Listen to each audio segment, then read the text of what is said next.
పృథ్వీరాజ్ సుకుమారన్, పార్వతి తిరువోతు కలిసి నటించిన movie I nobody.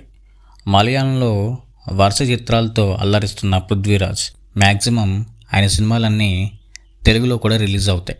మరి లేటెస్ట్గా వచ్చిన ఈ క్రైమ్ యాక్షన్ థ్రిల్లర్ ఎలా ఉంది? రాజీవ్ ఒక గవర్నమెంట్ ఎంప్లాయ్, భార్య, 2 పిల్లలు, మిడిల్ క్లాస్ ఫ్యామిలీ. ఒక బ్యాంక్ దోపిడీ విషయంలో తనకి తెలియకుండానే చిక్కుకుంటాడు. ఆ నేరం చేసిన వాళ్ళు చనిపోయినా కానీ ఆ దోపిడీకి గురైన డబ్బు విషయంలో అందరి వేళ్ళు అతని వైపు చూపిస్తాయి. సోషల్ మీడియా జనరేషన్ కాబట్టి అతను భయంకరంగా వైరల్ అయిపోతాడు. సో దాంతో అతను మెంటల్గా అప్సెట్ అవుతాడు. ఇంకో పక్క ఆ డబ్బు కోసం అతను చంపుతామని బెదిరిస్తారు. అయితే ఆ డబ్బుకి అతనికి ఎటువంటి సంబంధం లేదని ప్రూవ్ చేయడానికి ఒక ప్లాన్ వేస్తాడు. అదేంటి, దానివల్ల ఫ్యామిలీకి ఎలాంటి ప్రాబ్లమ్స్ వచ్చాయి, అసలు ఆ డబ్బు అతని దగ్గర ఉందా లేదా తెలియాలంటే మూవీ చూడాల్సిందే. మూవీ ఎలా ఉందంటే ఫస్ట్ హాఫ్ అంతా థ్రిల్లింగ్గా ఉంటుంది. స్టోరీలో ట్విస్ట్లు అన్ఎక్స్పెక్టెడ్గా ఉంటాయి.